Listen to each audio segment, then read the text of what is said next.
You've heard the stories. You've seen the warnings. But nothing can prepare you for what's buried beneath the chapel walls. This is not just another haunting. This is holy ground, turned to hell. In the black heart of Romania, something ancient has awakened. Something that wears the face of a nun, but is no longer human. They tried to bury it with prayers. They tried to fight it with faith. But the faithless bleed first. Welcome to the Nun 3, Blood of the Faithless. Don't look away. Because it's already watching you. The cracked bell atop St. Lucia's convent rang once, low and hollow, though no one had pulled its fraying rope. Nestled in a dying village in northern Romania, the convent had long since been abandoned by the living, though not by everything.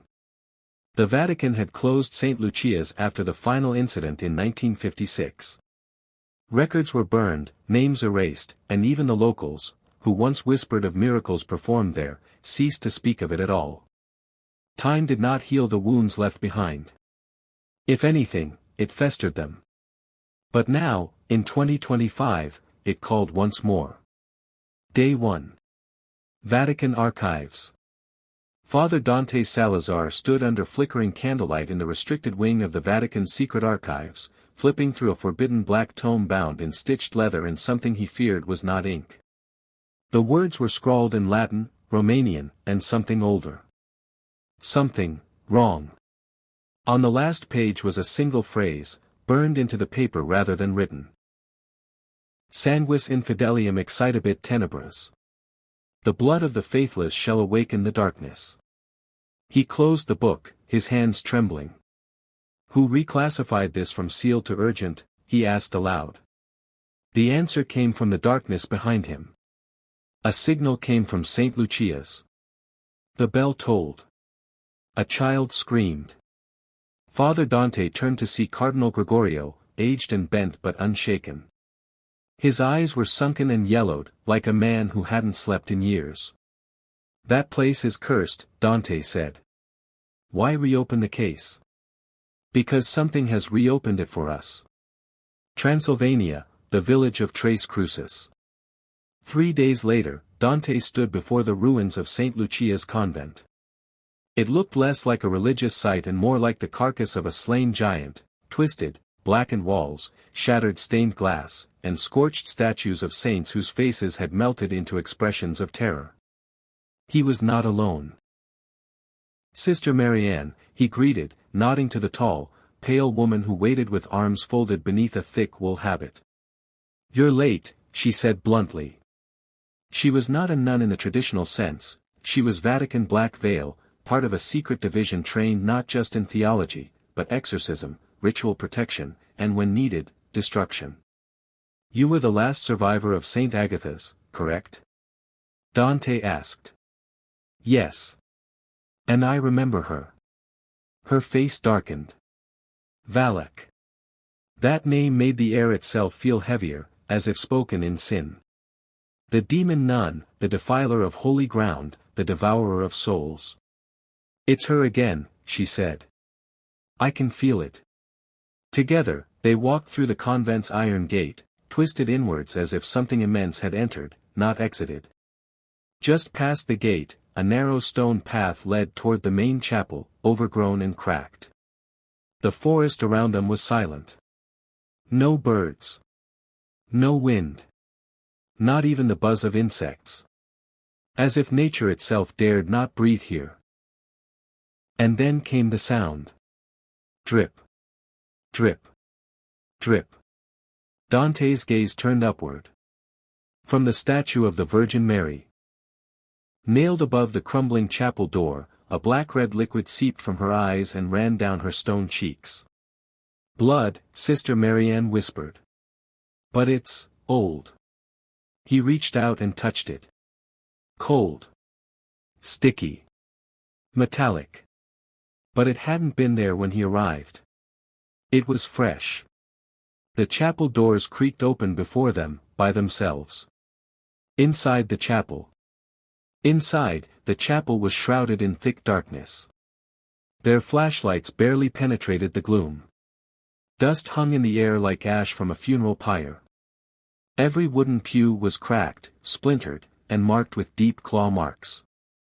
Above the altar, where a crucifix should have hung, there was only a single hook, and a shadow that moved even when their lights stood still. "We're not alone," Marianne said. "Not anymore," Dante replied, and drew his rosary. As they stepped forward, the floor moaned under their weight. The air grew colder, so cold their breath fogged in front of them. The scent was putrid, decay, mold, sulfur, and something else. The unmistakable stench of death. And then, the whispers began. Faint at first, like wind through leaves. "Confess. She sees you. She knows your sins." Dante turned. Marianne stood frozen, her eyes locked on the altar. Her lips moved without sound. "Marianne?" he asked. She didn't respond. Suddenly, she screamed, grabbing her head and dropping to her knees. "Stop it," she shrieked. "Get out of my mind." Dante knelt beside her, placing his hand on her forehead. "Deus, que corda fidelium sancti spiritus illustration doquisti." A black hand shot from the darkness and grabbed his wrist. Dante shouted, jerking back. The hand was skeletal, elongated, and burned with symbols carved deep into the bone. Marianne gasped and clutched her rosary. The entity retreated into the shadows, dragging behind it the sound of scraping chains and laughter that didn't belong in this world. And then, silence. "Did you see it?" she asked, breathing hard. He nodded. "She's here." "No," Marianne whispered. "That wasn't her. That was a herald. The sacrificial well." Behind the chapel was a courtyard, overgrown with black ivy. In the center stood an ancient well, sealed with rusted iron bars. On the stones around it were Latin phrases scratched in blood. "Abandon hope. She waits below. She feeds on the faithless." It wasn't always sealed, Dante murmured. In the old records, this was once used for holy water. Marianne leaned over and shone her light down into the abyss. There was movement. Suddenly, a face appeared beneath the grate, eyeless, mouth torn open in a silent scream, its head twitching violently. Dante jumped back. "Holy Mother of God!" It vanished. Marianne dropped to one knee and began praying in tongues. The well vibrated. "Back away from it," she yelled. Too late. The bars exploded upward, shattering into 1,000 rusted shards. A sound came up from the well, not a roar, not a cry, but something deeper. A choir of the damned. Dozens of voices, male and female, young and old, screaming in harmony. Blood for her. Blood for the faithless. She comes. From the base of the well, a wave of blood erupted, as though the earth itself were vomiting centuries of sin. It splashed across the courtyard and sprayed the chapel walls with crimson handprints. And in the flood, they saw her. A black shape in the torrent. Eyes glowing yellow like poisoned light.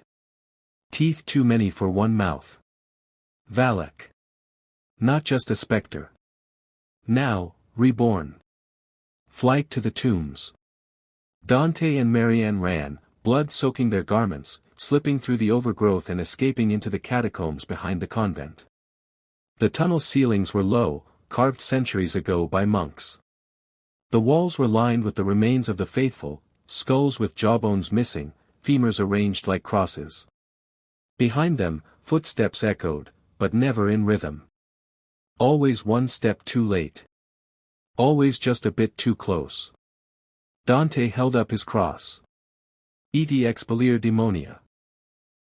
But the cross melted in his hand, dripping silver onto the floor and burning his palm. They turned a corner and slammed a heavy stone door behind them, locking it with a rusted chain. And finally, silence.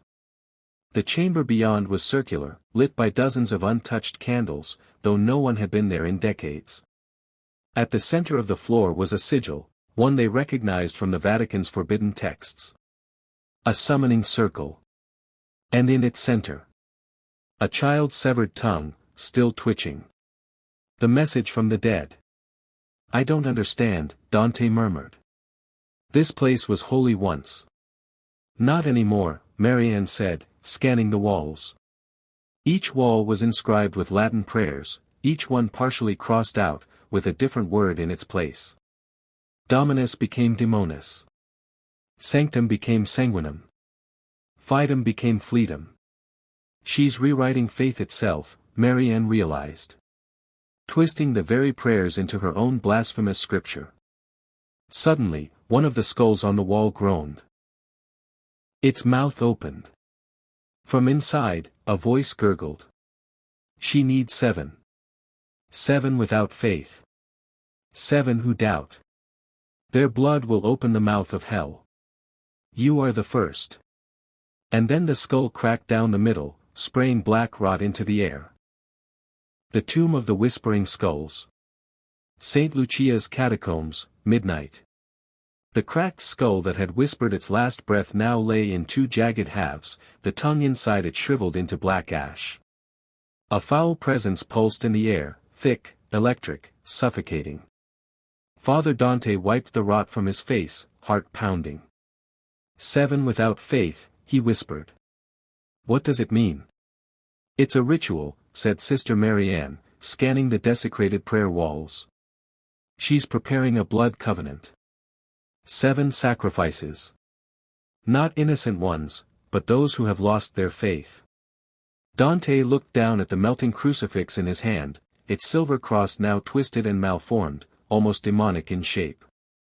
"I used to believe," he said quietly. "Now I'm not sure I believe in anything." Marianne's gaze snapped to him. "Then you're one of them." He went cold. "What?"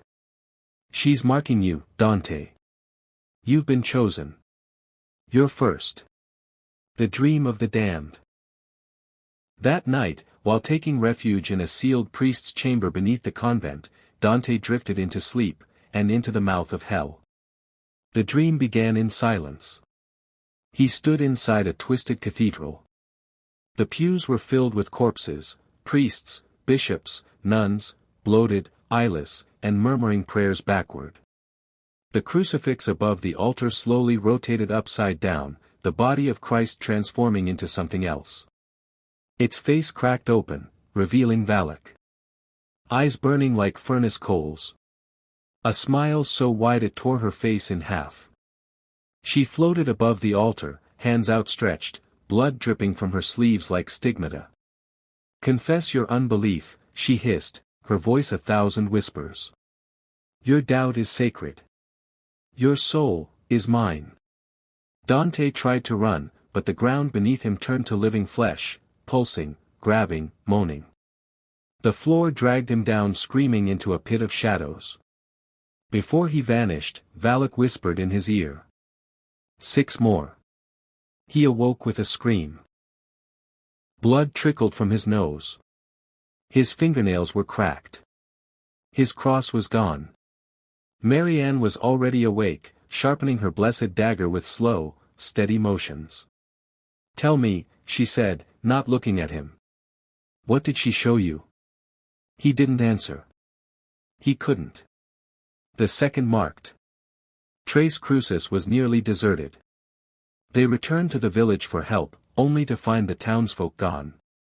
Empty homes. Half-eaten meals. Broken rosaries. Every church had its altar torn in half, and holy water had turned to black tar. But in the old boarding school, they found someone still breathing. A young woman. 20, maybe 21. Bruised. Bound to a chair with thorns and ropes. Her name was Clara. And she was whispering nonsense in Latin, backwards. "She's marked," Marianne said, circling her. Dante stepped forward, but Clara's eyes snapped open, milky white, rolled fully back. "She came in the night," Clara hissed. "With fire in her eyes and teeth of iron." "What did she do to you?" Dante asked. Clara smiled. She gave me faith again, in pain. Suddenly, she vomited a swarm of black flies, hundreds of them, pouring from her mouth in a constant stream. The room filled with the screech of wings and the foulest stench they had ever known. Marianne chanted the rite of purging, holding her dagger up. In nomine Patris, et Filii, et Spiritus Sancti. The flies screamed in agony and burst into flame midair. Clara fell silent. Blood ran from her eyes like tears. Dante stepped back, horrified. Then, slowly, one word slipped from Clara's shredded lips. Second. And she died. The list. That night, back in the chapel, Marianne opened her hidden Bible. Inside it was a folded page, parchment, aged and stained. On it, 7 names. All crossed out. Except for 2. Dante Salazar. Clara Antonescu. How did she know? Dante whispered. She doesn't choose at random, Marianne said. These people have seen her before. Felt her presence. Tasted doubt. She marked you long ago, even before this. Who are the others? Marianne closed the Bible and looked into the dark. I don't know. But we have to find them before she does. The train station. The next marked soul was hidden in the next village over, reachable only by an old railway line abandoned since 1972. But when they reached the station, it was still running. A single black locomotive sat steaming, doors open. No conductor. No passengers. No destination.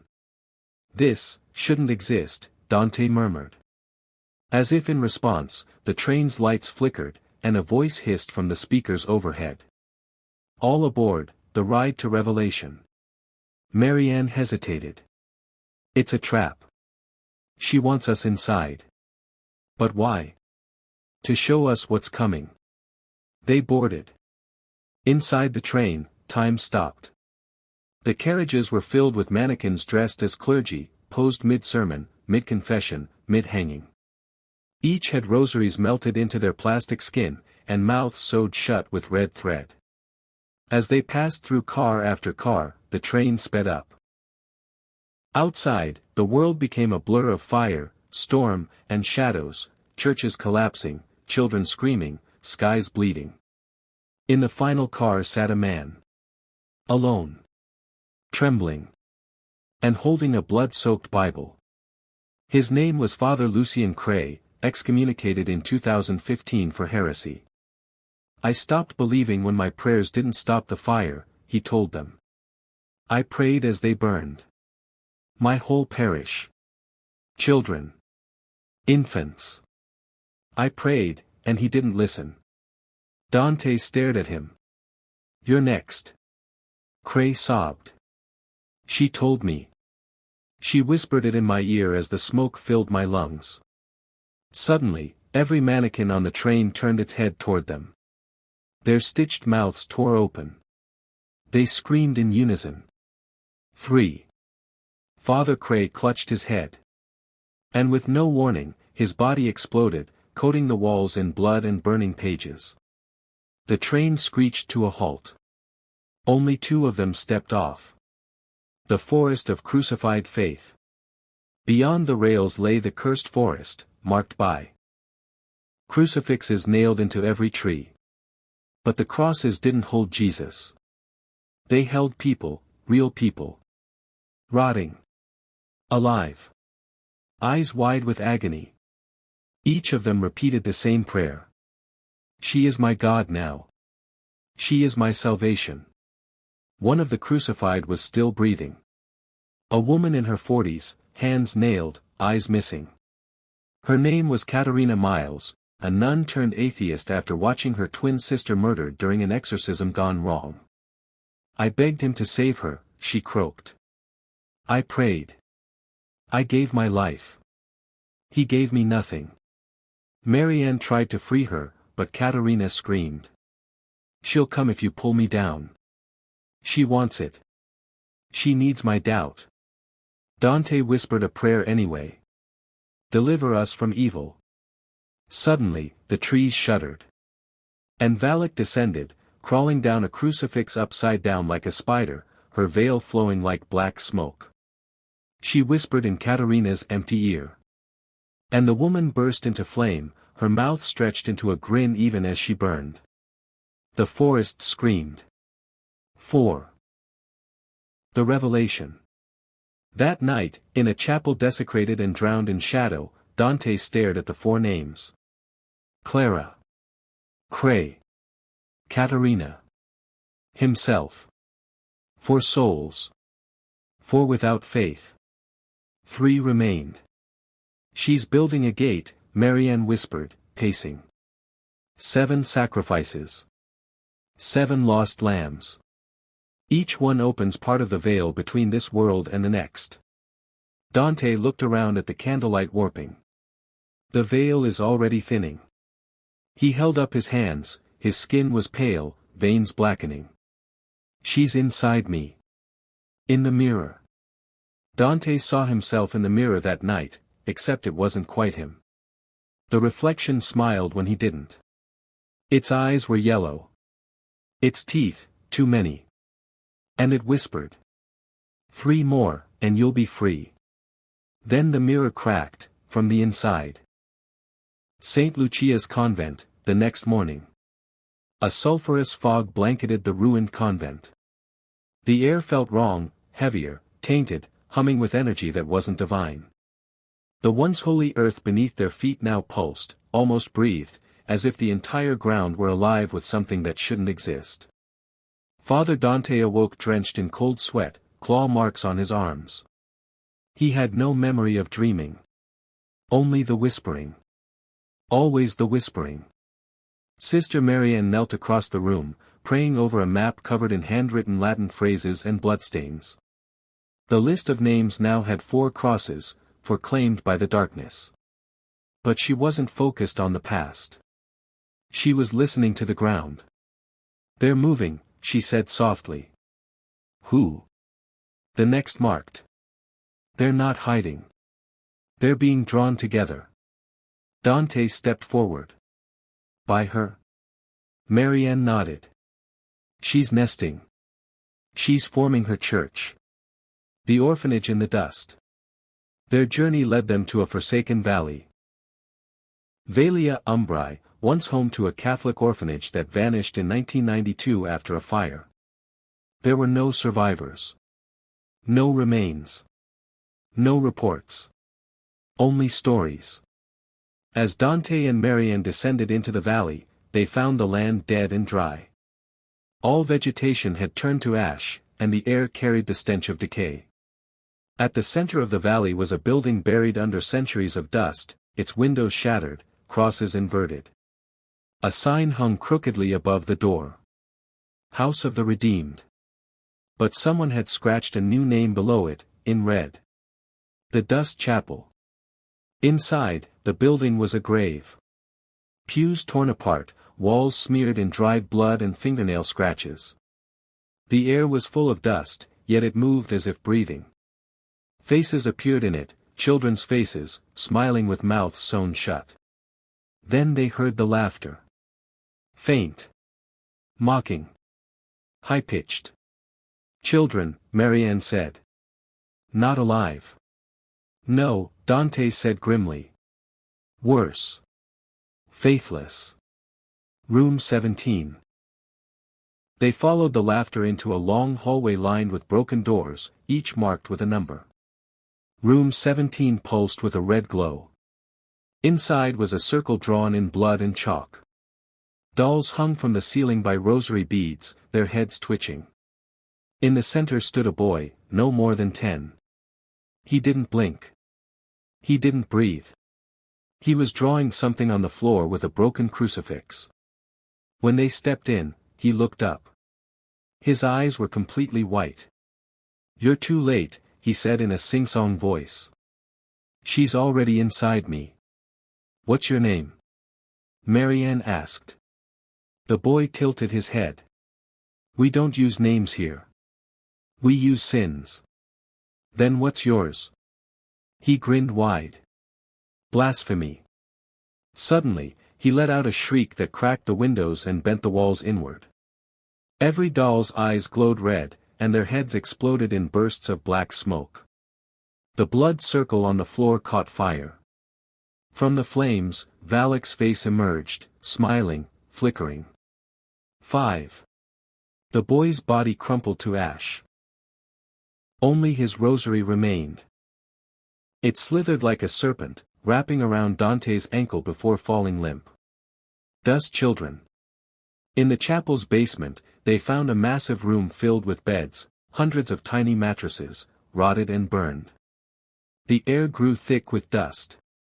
And then the children appeared. Dozens of them, stepping from the shadows, faceless, hairless, covered in ash and symbols carved into their skin. They wore no shoes. They made no sound. But they surrounded them. Dante and Marianne stood back to back. "Don't look away," she whispered. Suddenly, one of the children hissed. "Faith failed us, now she saves us." Another stepped forward. "We pray to her now." Dozens of little voices joined in a chant. Valak. Valak, blood for the gate, blood for the gate. The children opened their mouths. Dust poured out. Not ordinary dust. Teeth. Tiny human teeth. Thousands. Raining onto the floor like hail. Marianne swung her dagger in a wide arc, slicing into shadows. Dante clutched his relic and shouted an exorcism, but the words twisted as he spoke them, each prayer turning to blasphemy on his tongue. "She's corrupting the rites," he gasped. Then the ground cracked open. And the children fell in, one by one, laughing as they vanished into the abyss. The marked girl. In the ashes of the basement, they found a girl. Alive. Maybe 13.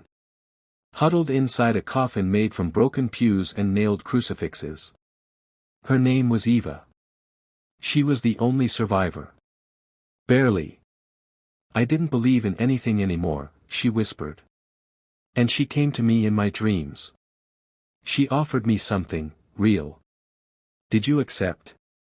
Marianne asked. Eva didn't answer. Instead, she lifted her shirt. On her chest was a brand, an inverted cross burned into her skin, surrounded by 7 circles. 5 were glowing. Dante recoiled. "She's 6. Eva sobbed. "She said I was special. That I was the key. That I would open the veil." Suddenly, Eva's body convulsed. Blood poured from her mouth. Her eyes rolled back. And she screamed. "She's coming through me." Marianne grabbed her dagger. "We can't let her finish the ritual." But it was too late. Eva's body went still. From her mouth, a second voice spoke. Low. Monstrous. Ancient. "One more. Just one more." Then the gate opens wide. Eva's body snapped backward, her bones cracking. And Valak stepped out of her mouth. Not metaphorically. Physically.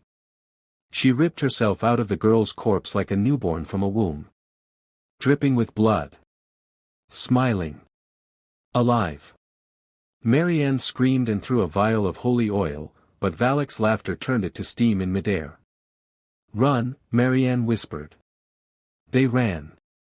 Flight through the crypts. They barely escaped the orphanage before it collapsed, pulled into the ground by invisible chains. As they fled through the mountain crypts behind the valley, the walls pulsed with red light. Dante stumbled, breathing hard. His chest ached. Blood dripped from his eyes. "She's inside me," he gasped. "Don't give her what she wants," Marianne said. "Fight it.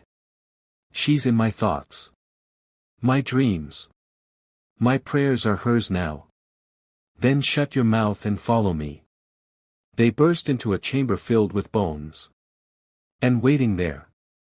The seventh. The final mark. He was a man, draped in rags, whispering to a wall covered in scriptures he had written in his own blood. "Who are you?" Dante asked, shaking. The man looked up. His face was scarred. His eyes dead. But his voice? Calm. "I am the final stone. The last breath. The end of the veil." Marianne stepped forward. "You know what she's doing." "I welcomed her," he said. Because he never answered. But she did. He held up his hand. On his palm was the seventh symbol, complete. "She made me faithless. She unmade me." The ground shook. The walls cracked. "Too late," the man whispered. "The blood has spoken." Valak's voice filled the crypt. 7. The gate opens. The earth split. Light poured in, not holy light, but red, screaming light. A mouth opened in the crypt floor.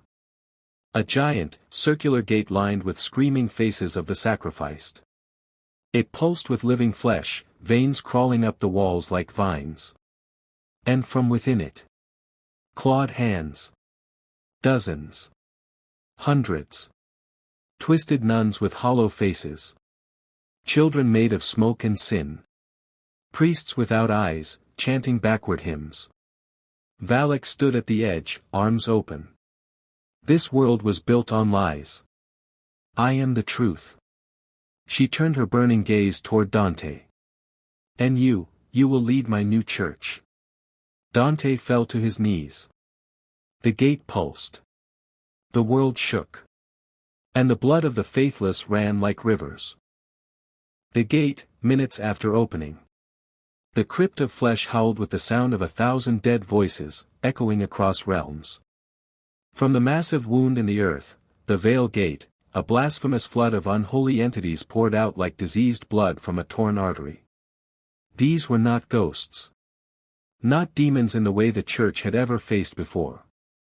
These were souls, faithless, devoured, and reborn. Nuns whose faces were sewn shut with barbed rosaries. Priests with their eyes gouged out, weeping black tears. Children with crowns of bone, their laughter sharp enough to slice the air. And behind them all, walking on smoke and darkness, was Valak. But she had changed. No longer cloaked only in shadow, her face now bore a crown of thorns made from crucifix fragments, and her habit was soaked in blood that dripped in reverse, upward into nothing. She was no longer hiding. She was ascending. Dante's transformation.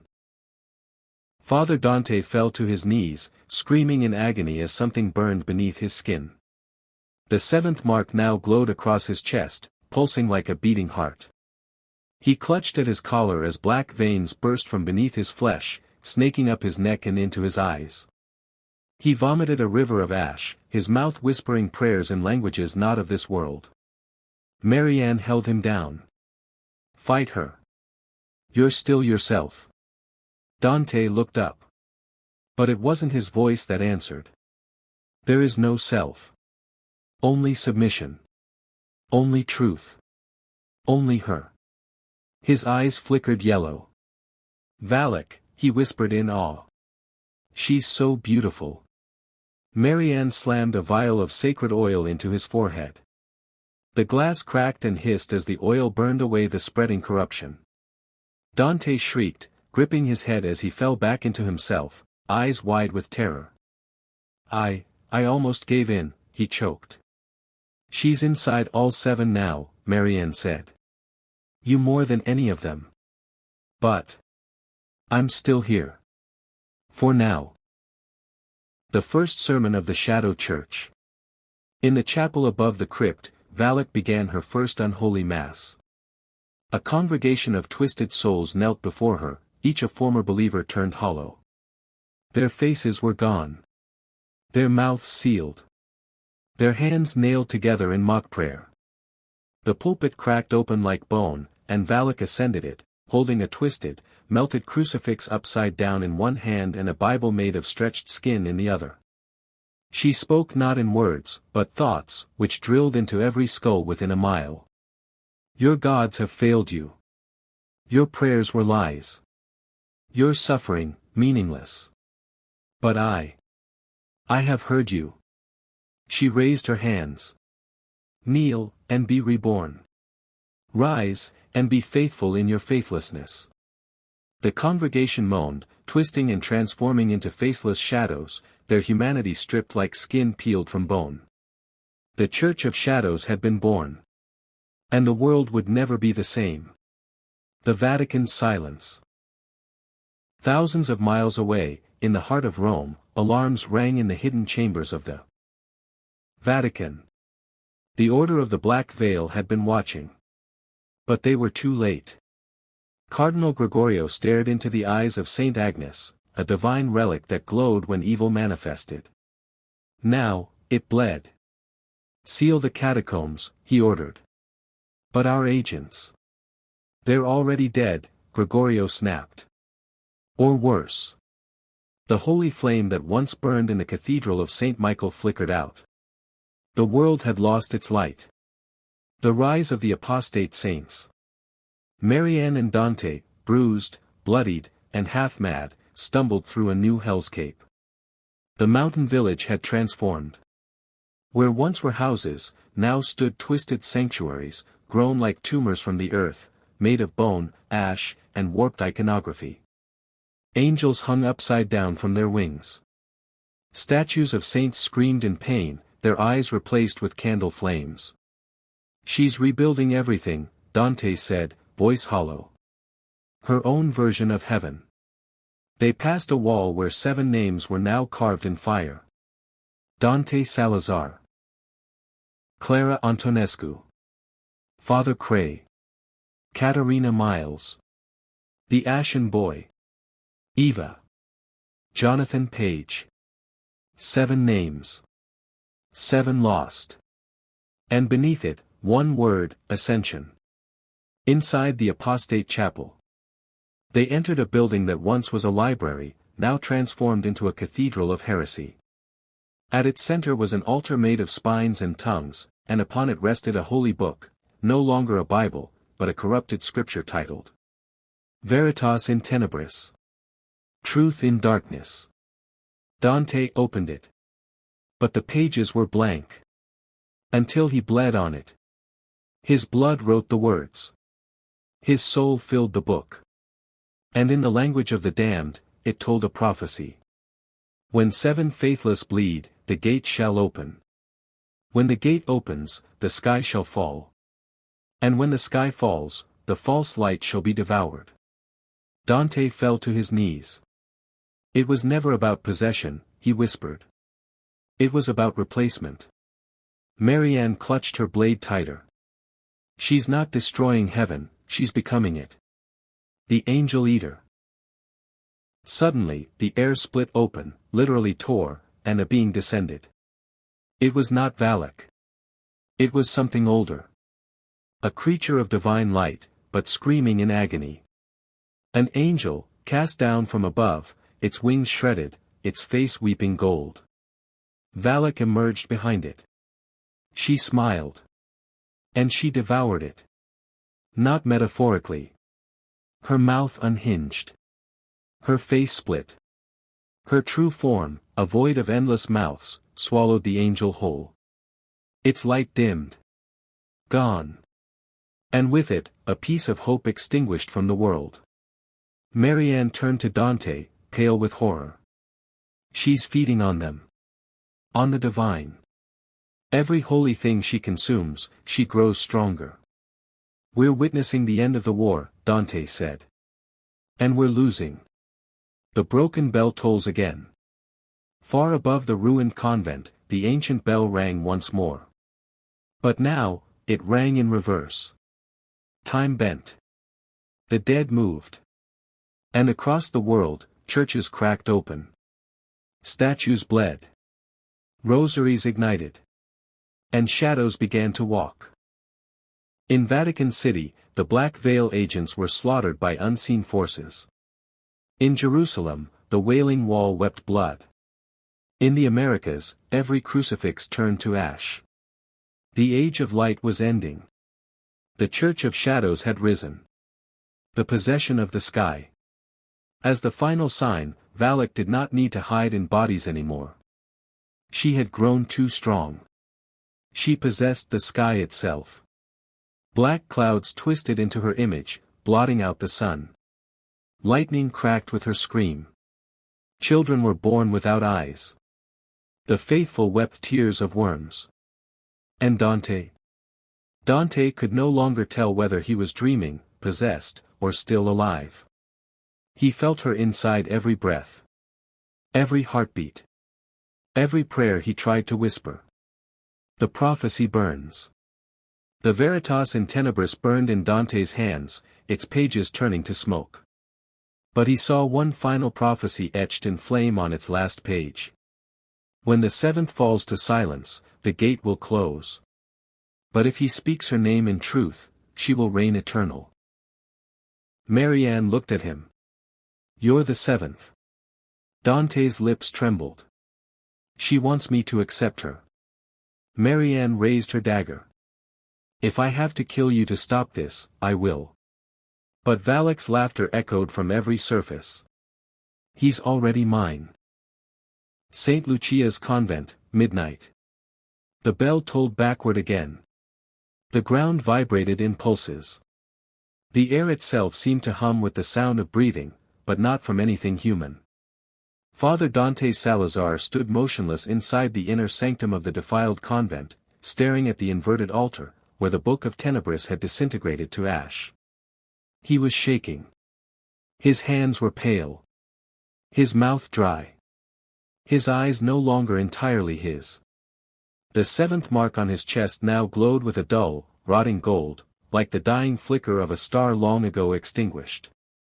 Marianne paced just outside the altar's reach, gripping her sanctified blade, knowing what must be done, but praying it wouldn't come to that. You can't fight her forever, Dante said suddenly, his voice fractured, his tone a discordant blend of himself, and something else. She's in everything now. In me. In you. In every prayer you whisper hoping someone's listening. Marianne turned to him, sweat beading on her brow. Then it's time to scream. The shadows speak. The walls of the sanctuary peeled open like old skin. Faces emerged, dozens, hundreds, all familiar. All of the faithless six. Clara. Father Cray. Katerina. Eva. The Ashen Boy. Jonathan Page. Each one smiled. But their smiles were empty.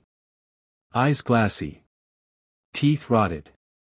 They spoke in unison, surrounding Dante like circling vultures. We welcomed her. You wavered. Why resist the truth when she is the only God who ever answered? Doubt is divine, and in your silence, she is born.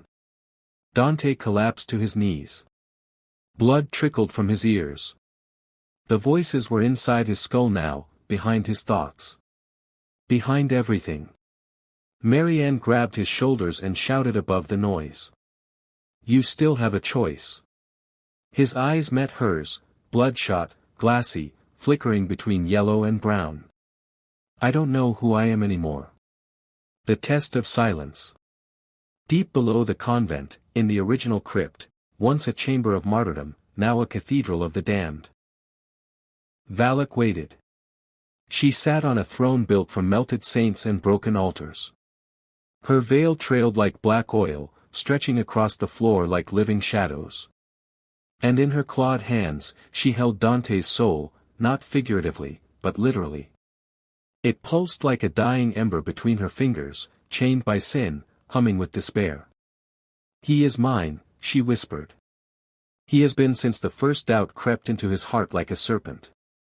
The seventh mark on Dante's chest flared, and his mouth began to open, involuntarily. Marianne stepped back, recognizing the moment. No, she whispered. Not now. If Dante spoke her name in reverence, the prophecy would be fulfilled. When the seventh falls to silence, the gate will close. But if he speaks her name in truth, she will reign eternal. His lips began to shape the syllables. Va. Marianne stabbed the floor with her sanctified blade, unleashing a blast of holy light that burned through the darkness like fire through dry paper. The shadow walls screamed.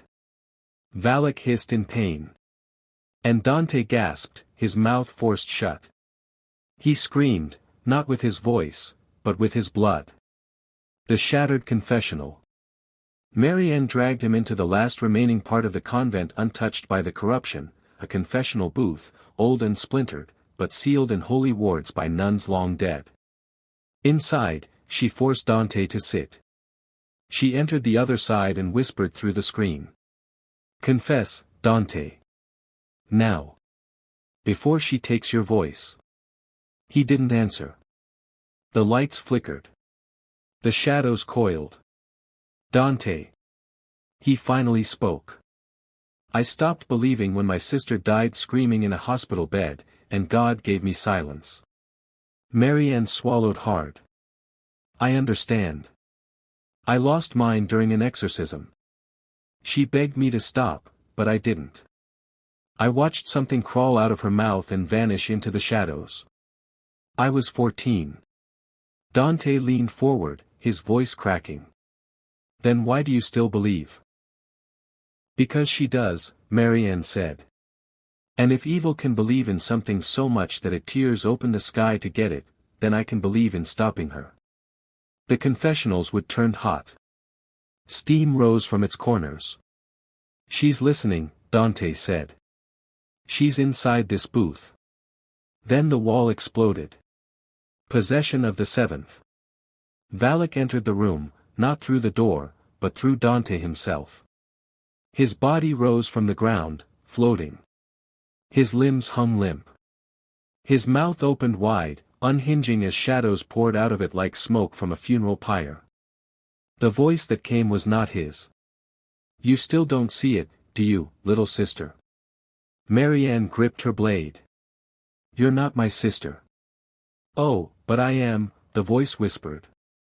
I wore her face once, screamed through her throat, burned her soul from the inside out. Tears filled Marianne's eyes. And then Dante's head snapped forward, and Valak stepped out, peeling herself from his back like a second skin. He collapsed, barely alive. Valak stepped forward, arms out, crown of thorns glowing.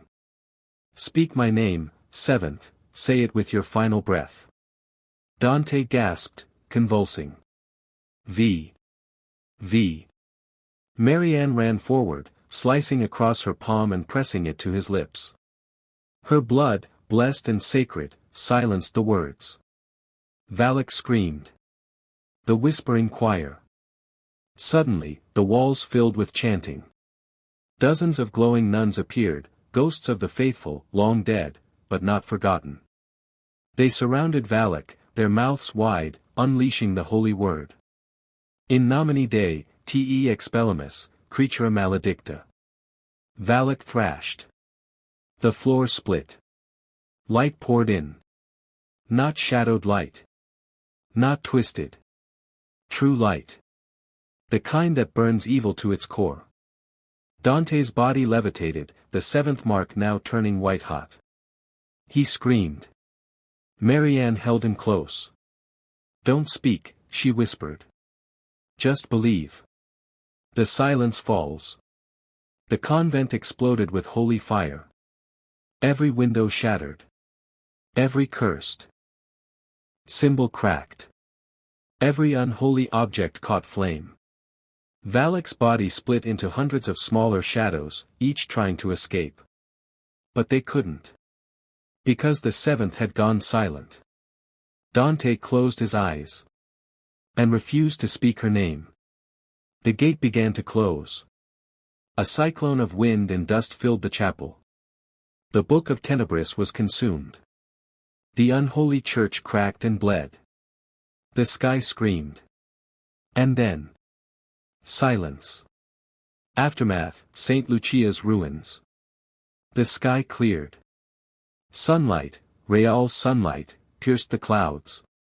The church no longer bled. No bells tolled in reverse.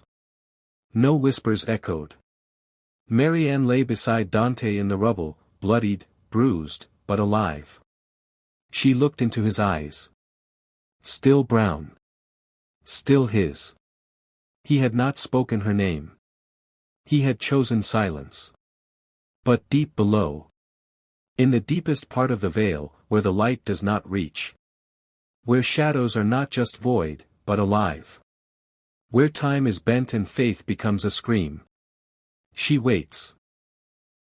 The seventh refused me, Balak whispered, skinless, coiled in darkness. But the eighth will not. And somewhere, a baby cried. 2 months later, Oradour, France.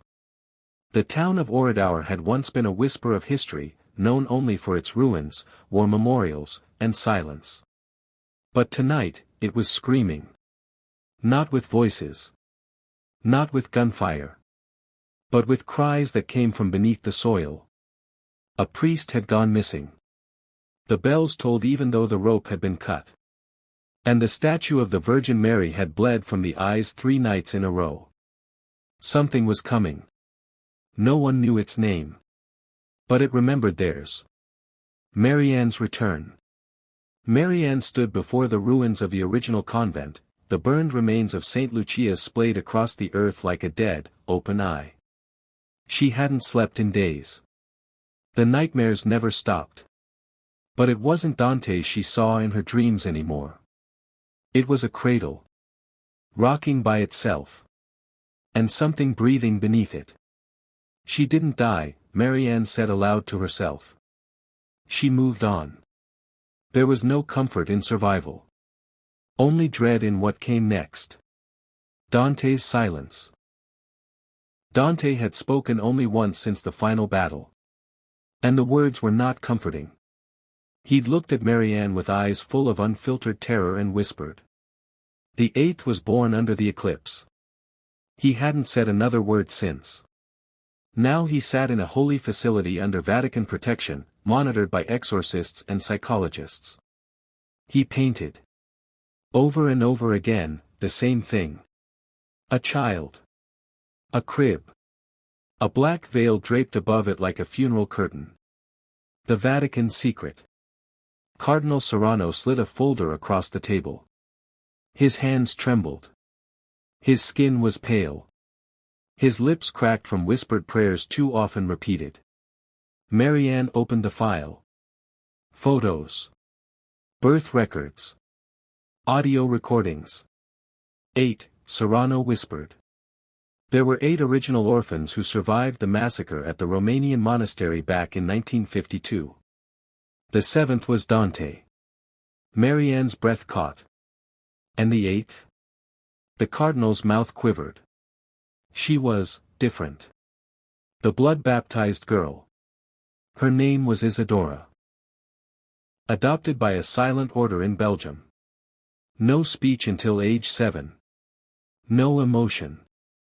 No light in her eyes. Every priest who tried to baptize her died within a week. By 15, the convent burned to ash with every nun still inside. Only Isadora walked out, untouched. Unburned. Smiling. They thought she was anointed, Serrano whispered. But it wasn't holy water in her baptismal pool, it was blood. Marianne closed the folder. Her voice was sharp. She's the 8th. The Black Chapel. Far in the forgotten countryside of Oradour, where the grass grew black and the wind never blew, stood a chapel made of obsidian stones, new, yet ancient. No record of it existed. It wasn't on any map. Inside, candlelight flickered despite the absence of flame. The air shimmered, like reality was bending. And in the center stood Isadora. Draped in white. Skin pale as ash. Hair black as ink. She cradled a child's death mask. I dreamt of her, she whispered to no one. She showed me the womb of the world, and told me to split it open.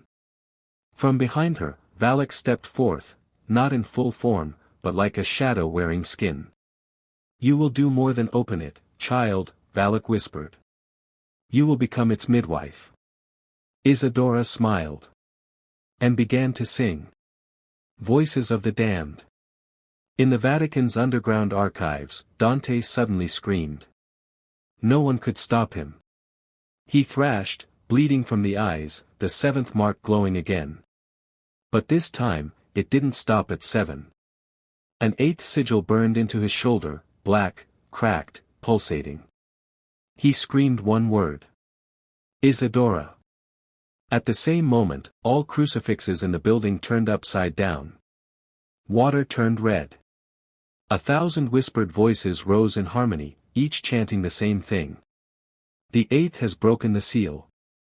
The gate will open again, not from below, but from within. The prophecy completed. Marianne stared at the ancient text from the Book of Tenebris, retrieved from secret Vatican records before it had been destroyed. There was an unspoken line, intentionally removed from earlier translations. When the child born of blood sings the mother's name into the bones of the earth, she will rise, not as a shadow, but as a god made flesh. Valak didn't need Dante anymore. She needed Isadora. A convent of ashes. Marianne arrived in Oradour just before midnight. The town was abandoned. Doors open. Food left uneaten. Bibles burned. Rosaries melted into the ground. She followed the sound of singing, a child's voice, sweet and melodic, echoing through the dark. As she reached the edge of the blackened woods, she saw it. The Black Chapel. Candles floated in midair. Bones arranged in circles. The symbol of the eighth seal carved into every tree, a serpent eating its own scream. Inside, Isadora stood. She was no longer 15. She was ageless. And Valak stood behind her, fully formed, her eyes burning like sulfur suns, her teeth like needles. Welcome, Sister Marianne, Valak said. You've come for the child. She's not a child, Marianne spat. She's a vessel. Valak smiled. Exactly. The birthing ritual. Valak raised her hands and the chapel shook. From beneath the ground, bodies rose. All the missing villagers. Their eyes were gone. Their mouths sewn shut. They danced around the altar like puppets pulled by invisible strings. Isadora chanted. From blood, we bloom. From silence, we sing. From the ashes of belief, the new God is born. Marianne drew her blade. But it was too late. The gate split open. Not in the air. Not in the sky. But in Isadora's stomach. Her flesh tore open, no blood, no pain, and a mass of writhing shadows crawled out, forming legs, arms, a face. A new Valak. Born in flesh. Made real. The end of the sacred. Holy water turned to vapor. Marianne charged the altar and drove her blade deep into Isadora's heart. The girl laughed. I died before I was born. The chapel screamed. Valak, the new form, reborn, opened her mouth and a roar came out so primordial, it shattered every window in the village. The eighth seal had not just opened a door. It had birthed a god. And now, there would be no more hiding in the shadows. Final scene, Vatican radio silence. Every Vatican channel went silent. All communication was lost. The last transmission was a whisper. She walks now. In skin. In soul. In blood. Faith is broken. In the dark, across cities and countries, statues wept blood again. Bibles began rewriting themselves. And children all over the world woke up crying, saying the same word. Isadora. The Vatican, 3 a.m., Devil's Hour. The lights went out first. Then the bells rang by themselves, deep, cracked, like the earth itself was moaning. Cardinals screamed in their beds, clawing at invisible insects beneath their skin. Monks vomited blood. A nun burned alive in front of a statue of Saint Peter that bled from the eyes and whispered, "She has risen." They had sealed everything. The catacombs. The archives. The relic vault. None of it mattered. Valak wasn't coming anymore. She was already inside. Marianne's last stand. Marianne stood in the black chapel ruins, her hands trembling, her blade broken, her body bleeding from wounds that would not heal. The child, Isadora, lay dead at her feet. But something moved behind her skin, beneath her bones. A shadow, now without a cage. Dante lay nearby, whispering prayers that unraveled into gibberish. Valak, reborn in flesh, hovered above the altar. Her veil dripped black blood. Her eyes were suns without warmth. Her form constantly changed, nun, beast, child, serpent, mother. "You thought killing the child would stop me," Valak hissed, voice echoing like a choir of dying angels. "You forget, child of faith, God abandoned you first." Marianne raised the blade's broken hilt. "Then I'll send you to him personally." Hell on earth, the tearing. Across the world, faith unraveled. Churches caught fire with no flame. Masses were interrupted by silence so deep it shattered glass. Confessionals bled. In Jerusalem, a priest opened his mouth to preach and his tongue slithered out, forked and black. In Mexico, an entire cathedral collapsed after the statue of Christ on the cross turned away from the altar. In Rome, the Pope disappeared from his chambers. Only a torn rosary remained, each bead replaced by a human tooth. The eighth seal had done more than open a door. It reversed creation. Dante's last vision. Dante screamed as the mark glowed once more, now an inverted halo burned across his chest. Visions flooded his mind. A city buried in living darkness. Nuns impaled upside down like crucifixes. Children chanting in tongues not yet invented. And the earth cracking open to reveal an eye the size of a continent, looking upward, blinking slowly. He turned to Marianne and whispered through blood. "She is not the beginning of the end, she is the end of beginnings."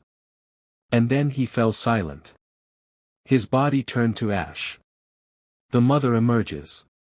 Valak began the ascension. She opened her mouth, and thousands of voices screamed from within it, all the souls she had taken over centuries. They poured out into the sky like smoke, twisting into monstrous forms, angels turned inside out, crawling on their wings, screaming hymns in reverse. Beneath them, the ground split open. Oradour was swallowed. The Vatican cracked like a shell. Mountains bled. Rivers flowed upward. The moon screamed. And from the hole in the earth, a second figure began to rise. The true mother. Not Valak. Something deeper. Something older. Revelation of the first sin. The black chapel began to vibrate. Symbols on the walls glowed red. Valak stepped back as a voice unlike any other filled the world. "I was the first. Before light.